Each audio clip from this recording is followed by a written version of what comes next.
Sometimes all it takes is one angry man with a gun or a knife to change the course of history. These are the 10 most shocking assassinations in human history. Number 10. Benazir Bhutto. Benazir Bhutto was one of the first women to ever lead a Muslim country. She served as Prime Minister of Pakistan not once but twice. The head of the Pakistani People's Party, she had many supporters and many powerful enemies. Her father had previously been Prime Minister before being ousted and executed in a military coup. When she succeeded him 10 years later, she would face corruption charges and return to exile, but would return to Pakistan to run again and negotiate cooperation with the current leader, Pervez Musharraf. It would be a deadly mistake. She had been targeted for assassination before and knew her life was in danger. Only 2 months after she returned to Pakistan, a massive bombing nearly killed her. Thankfully, she survived, but 180 people didn't. She tried to obtain additional security but had been unable to by December 27, 2007, when she attended a political rally in Rawalpindi. As she was meeting supporters, an explosion rocked the crowd. Bhutto retreated to her vehicle and prepared to drive away when suddenly a man with a bomb attached to himself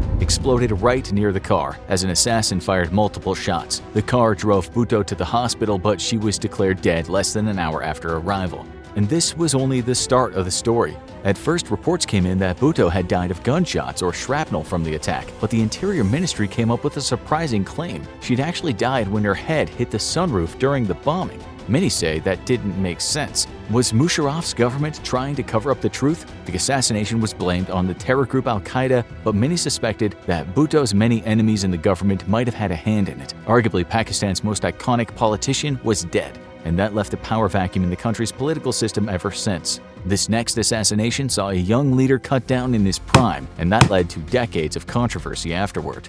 Number 9. Malcolm X.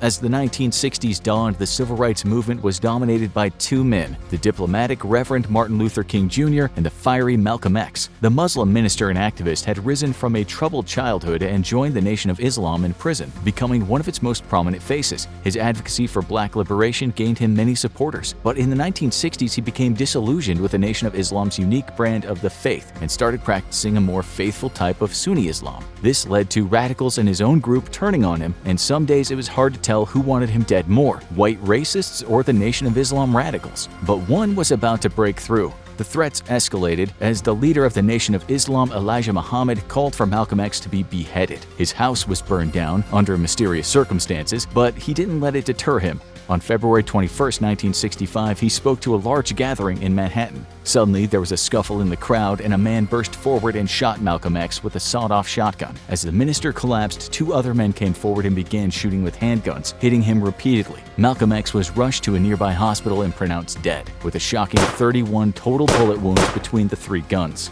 A manhunt was about to begin. The first assassin, Talmadge Hayer, was captured and beaten by the crowd. Witnesses soon identified the two other assassins, who were also arrested. But at trial, Hayer confessed and claimed the two other men were innocent. The jury didn't find the testimony of a confessed killer credible and convicted all three. All three served decades in prison but survived to be paroled in the 2000s, and in 2021, the District Attorney of New York announced that the two latter men had been wrongly convicted, which begs the question, was this truly a hit job by Nation of Islam radicals, or was there more powerful figures involved? He wasn't the only leader assassinated by his own people. Number 8. Yitzhak Rabin.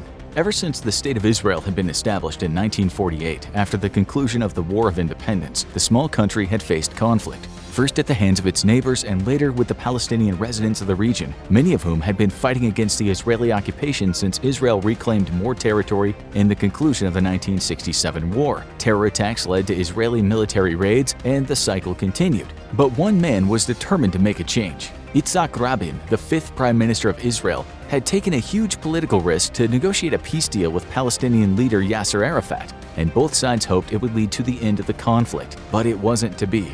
Rabin had made many prominent enemies as a result of his peace deal, with radicals on both the Israeli and Palestinian sides condemning the pact. Right-wing Israelis were engaging in street protests, and Rabin decided to personally attend an anti-violence rally to show his solidarity with his allies. After speaking at the rally, Rabin walked towards his car, and a solitary man stepped out, firing 2 shots with a pistol at the Prime Minister. They drove the wounded leader to the hospital, where the surgeons were unable to save him after surgery. The assassin was arrested at the scene, and many speculated that this might have been a terror attack to derail the peace process. It was, but the reasoning behind the attack shocked everyone. the assassin was identified as Yigal Amir, a law student and right-wing extremist who opposed any concessions toward the Palestinians and viewed Rabin as an enemy of the Jewish people. He would be sentenced to life in prison, but the fallout from his actions would span decades. Rabin's successor, Shimon Peres, would lose the next election and be replaced by far-right leader Benjamin Netanyahu. Without his negotiating partner, Arafat would once again become radicalized, and less than a decade later, a new surge in terror attacks destroyed any hopes that the conflict could be ended peacefully. This next assassination wasn't so shocking for the why, but the how and the where. Number 7. Alexander Litvinenko.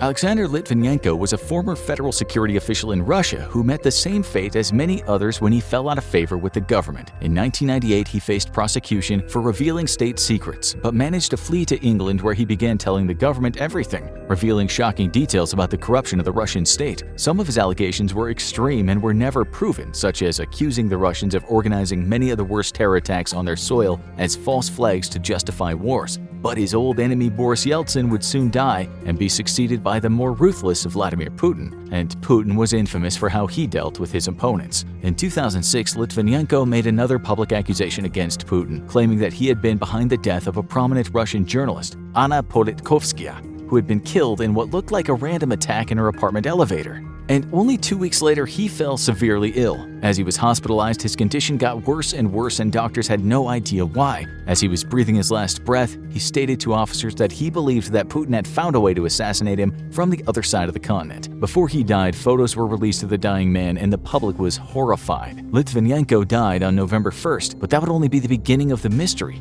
The investigation continued, and while doctors weren't able to find any clues, an international team was soon assembled, one that specialized in radioactive weapons. They found polonium trails around London, which indicated that someone had used a highly radioactive isotope to target Litvinenko in London multiple times before successfully poisoning him. They eventually zeroed in on 2 prominent Russian businessmen and politicians who had traveled to the UK around the time and had close ties to Putin. The kind of ties that could be used to compel someone to pull off an assassination on another country's soil. What was most shocking about the case wasn't that one man died. It was that it indicated that for Putin's enemies, no part of the world was safe. But what could drive someone to assassinate the world's most famous pacifist? Number 6. Mahatma Gandhi. It had been a trying time for India. The country had just gained independence from Britain years earlier, which was accompanied by the difficult partition of India that split the old colony into majority Hindu India and majority Muslim Pakistan. But amid it all was the country's guiding force, the tireless independence and anti-violence activist Mahatma Gandhi. The leader of the Indian National Congress since 1921, he was known for his humility and willing to suffer for his cause, which included extended hunger strikes against British oppression. He was imprisoned multiple times but lived to see his beloved country gain its independence. But he wouldn't live past 1948. Gandhi had moved to Delhi to try to calm tensions in the wake of the partition, and many Hindu activists in the area were enraged that so much territory had been given away. One of those was Nathuram Godse, a resident of the Deccan region who had been known for his rebellion campaigns against the local Muslim ruler. Like Gandhi, he also spent time in prison for his civil disobedience, but unlike Gandhi, he didn't come out of prison convinced of the worthiness of non-violence. He came out bound on revenge, and he was disgusted by what he perceived as Gandhi's betrayal. The leader was currently on a hunger strike to convince India to release promised funds to Pakistan. But Godse wouldn't let him reach the end of that hunger strike. Gandhi was staying at a local temple, and Godse and his accomplices plotted how best to reach him. They first tried to throw a grenade at Gandhi when he was giving his speech, but missed, and the crowd prevented him from trying again. The 78-year-old Gandhi continued to go about his life until Godse ambushed him on January 30th and shot him 4 times. The elderly Gandhi was mortally wounded, and Godse was captured by the crowd. He confessed that he didn't feel a shred of guilt for his actions and was executed only a year after his crime. Most of the public was still in shock. They knew Godse was known for his strong beliefs, but few could have predicted that he would go so far as to prove them. This next assassination was much more predictable. Number 5. Reinhard Heydrich. The Nazis were known for their brutal rules they placed upon occupied territories. As countries including Poland and Czechoslovakia were conquered, they were put under Nazi leadership. Citizens were conscripted into slave labor, minorities were deported and murdered, and national coffers were emptied as the citizens starved. One of the masterminds of this was Reinhard Heydrich, Hitler's commander of the Reich Security Main Office. Not only was he key in the creation of the Holocaust, but he served as acting governor of the Protectorate of Bohemia and Moravia, which included the conquered Czechoslovakia. But the Czechs had something to say about that. The Nazis were notoriously well protected, and none of Hitler's top officials had been successfully targeted during the war. But this operation was different. Not only was it organized by the Czechoslovakia government in exile, but they received training from the British Special Operations Division to ensure everything went to plan. Preparation for the assassination lasted almost a year, and a new weapon was developed, an armor-piercing grenade. The agents were covertly sent to Prague, and on May 27, 1942, Heydrich set out on his daily commute. His car was ambushed by one man with a gun, and Heydrich ordered his driver to stop instead of fleeing. The armor-piercing grenade was thrown at Heydrich's car, after which a gunfight ensued, resulting in the Nazi officer being mortally wounded. It was the biggest blow against the Nazi war machine yet, but it would come at a heavy cost. This was a massive embarrassment for Hitler, and he wanted revenge. The initial plans he drew up involved killing tens of thousands of Czech citizens, but the Nazis needed the production of goods in the region to stay high. So instead, mass arrests were ordered, and thousands were ultimately killed. The assassins went on the run, with the Nazis in hot pursuit. And while it would be 3 more years before Hitler's regime ultimately fell, the death of Reinhard Heydrich showed the world one important thing. As protected as Hitler's inner circle was, they were not invincible. This next assassination would go down in history because of its target. Number 4. James A. Garfield. Garfield had only been in office for 3 months and was seen as a fairly generic president. He had been elected on the platform of normalcy and maintaining the status quo. No one expected for him to have any political enemies. His vice president, Chester A. Arthur, also maintained a low profile, and no one would have expected him to be targeted by an assassin. But it turns out there was a man out there with a grudge against the inoffensive president. Charles Guiteau didn't fit the profile of a presidential assassin. He was a writer and a lawyer who was actually a supporter of Garfield's campaign and revised a speech in favor of him at one point, and in his mind he believed that was the key to Garfield's victory. Clearly, he should have been rewarded for this with a consulship, maybe to Paris. He wrote several times to Garfield demanding his due and was ignored. That led him to Washington, D.C., where he became increasingly poor as he fell deeper into insanity. As Garfield was set to depart Washington on vacation, Guiteau ambushed him at the train station and shot him twice. Guiteau was arrested and Garfield was tended to by doctors. He was severely wounded, but the gunshots didn't seem fatal. However, both the president and the assassin would be the victims of some seriously bad luck. One of the bullets had only grazed Garfield, but the other was lodged inside him. This led to months of strange treatments as doctors tried to find and remove it. Garfield's condition was unstable during this time, and he struggled to keep down solid foods. He lived almost 3 months before eventually dying from his injuries, and most historians believe this was the fault of the treatments he endured rather than the initial bullet wounds. But the fact remained that the president was dead, and Guiteau had shot him, which turned a first-degree murder case into a capital crime case. The hapless, deluded assassin would plead insanity, not a big stretch, but the jury didn't buy it, and Guiteau would make history as the first presidential assassin to be executed. But this assassination was eclipsed by one that came before it. Number 3. Abraham Lincoln. It was probably the most famous assassination of all time. Abraham Lincoln was one of the most beloved and most hated presidents in U.S. history. His determination to keep the Union intact and later end slavery made him many enemies in the South, something that continued after he had secured the surrender of the Confederacy. As he battled to pass an amendment and slavery once and for all, a plot was brewing. That wasn't the shock, but the circumstances of the assassination would shake the entire country again. Because his assassin was a household name. Imagine if Cary Grant really hated FDR, hated him enough to try to kill him. That was the situation with Lincoln's assassin, John Wilkes Booth. He wasn't just a die-hard Confederacy supporter and noted racist. He was one of the most acclaimed and famous stage actors of the mid-1800s. Lincoln and his wife were watching a play at Ford's Theater when Booth took advantage of a lapse in the president's security, entered his box, and shot him in the back of the head before leaping off the balcony. He was injured but managed to escape, starting one of the biggest manhunts in American history. The assassination would have some of the most far-reaching consequences in American history. Booth would eventually be cornered and shot by police. There would be no trial this time, at least not of him, but many co-conspirators were captured and put on trial. The owner of the tavern where the plot was hatched was executed, and even a doctor who treated Booth's broken leg wound up in prison. But it couldn't undo what Booth had done, especially since Lincoln's new vice president, Andrew Johnson, was a known sympathizer toward the South's cause and undid many of Lincoln's Reconstruction policies. It's likely that Booth's blood grudge may have set back civil rights many decades. But one of the most shocking political assassinations was also one of the first. Number 2. Julius Caesar. Julius Caesar was a good emperor, at least in terms of expansion and prestige. His reign saw the empire rapidly grow in size and wealth, and many people in the public were happy to let him take whatever he needed to rule effectively. But it soon became clear he wasn't just expanding his power, he was seeking to become the sole voice of Rome. When the Roman Senate ordered him to disband his army, he refused and was soon declared dictator in perpetuity. He frequently disrespected the checks and balances of the government and seemed to be growing closer and closer to declaring himself as the king of Rome. Many in his inner circle were even starting to worry. After all, if he was getting close to putting the Senate out of a job, what would happen to them after? And the conspiracy would be started by those close to him.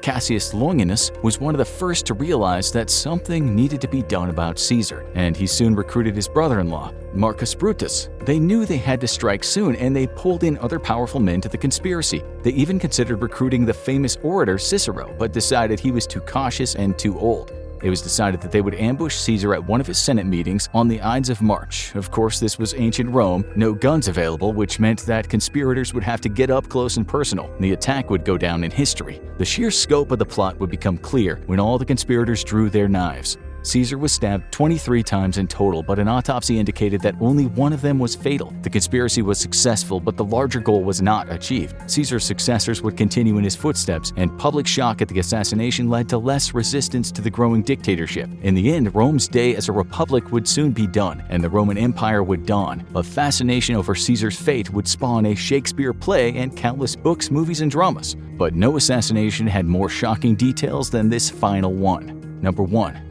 John F. Kennedy. The youngest president ever elected, John F. Kennedy gained the support of many Americans with his progressive policies, and as the first Catholic president, he had many bitter enemies. Kennedy had survived an assassination plot as president-elect and had recently guided the country through a nuclear standoff in the Caribbean. But as he arrived in Dallas for a tour, history was about to repeat itself. 3 presidents had previously been assassinated here, and security wasn't airtight. The biggest flaw being that the president would be able to sit in an open-roofed car and wave to the public. All the previous assassins had been close-quarter shooters, but not this one. Lee Harvey Oswald didn't seem to fit the profile of an assassin, but the U.S. Marine had been radicalized and had even defected to the Soviet Union at one point. He set up his sniper rifle in the Texas School Book Depository and waited to fire the shot that was heard around the world. Kennedy was killed immediately, and the Texas governor in the car with him was wounded. He would escape, killing a Dallas police officer in a confrontation, but he was eventually apprehended. But there was one more shocking twist to the assassination,